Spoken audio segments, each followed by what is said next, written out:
എൻ്റെ പേര് രാജേഷ് എന്നാണ്. എനിക്ക് കഴിഞ്ഞ 2 വർഷം മുമ്പാണ് കേരള ഓട്ടോമൊബൈൽസിൻ്റെ വണ്ടി കോർപ്പറേഷൻ വഴി കിട്ടിയത്. ഈ നാൾ വഴിയും വണ്ടി നല്ലതായിട്ട് ഓടുന്നുണ്ട്. പിന്നെ വണ്ടിയുടെ സർവീസിനെ കുറിച്ചാണെങ്കിൽ കേരള ഓട്ടോമൊബൈൽസിൽ നിന്ന് നല്ല സർവീസും അവരുടെ രീതിയിൽ നിന്ന് നല്ലതായിട്ടുള്ള ഒരു സേവനമാണ് എനിക്ക് കിട്ടിക്കൊണ്ടിരിക്കുന്നത്. എൻ്റെ കുടുംബത്തിലെ ഒരു അംഗത്തിനെ പോലെയാണ് ഈ വണ്ടി.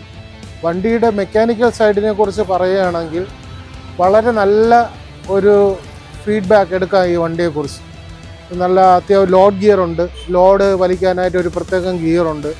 ഇപ്പോഴത്തെ ഡീസൽ വണ്ടികളെ അപേക്ഷിച്ച് നോക്കുകയാണെന്നുണ്ടെങ്കിൽ, അല്ലെങ്കിൽ CNG വണ്ടികളെ അപേക്ഷിച്ച് നോക്കണമെങ്കിൽ വണ്ടി കൊണ്ട് ജീവിക്കണം എന്നുള്ളവരാണെന്നുണ്ടെങ്കിൽ ഉപകാരപ്പെടുന്നുണ്ട്. കേരള ഓട്ടോമൊബൈൽസിൻ്റെ വണ്ടി ഇന്ന് ട്രിവാൻഡ്രത്ത് ഒരുപാട് വണ്ടി ഓടുന്നുണ്ട്. അത് ആർക്ക് വേണമെങ്കിലും പരിശോധിച്ച് നോക്കിയാൽ അറിയാൻ പറ്റാവുന്ന ഒരു കാര്യം തന്നെയാണ്. ചില അമ്മമാർ ഓടിക്കുന്നുണ്ട്, സഹോദരിമാർ ഓടിക്കുന്നുണ്ട്. അവരെല്ലാവരും ഒരു കുടുംബം പുലർത്താൻ വേണ്ടി നല്ല രീതിയിൽ ഉപയോഗിക്കുന്നുണ്ട്. വണ്ടി ഏതൊരു വ്യക്തിക്കും വിശ്വസിച്ച് എടുക്കാൻ പറ്റും. ഇത് 2 വർഷമായി ഉപയോഗിക്കുന്നു എന്നുള്ള രീതിയിൽ ഞാൻ എൻ്റെ വണ്ടിയെക്കുറിച്ച് പറയുന്ന അഭിപ്രായമാണ്. Kerala Automobiles Limited, a Government of Kerala undertaking.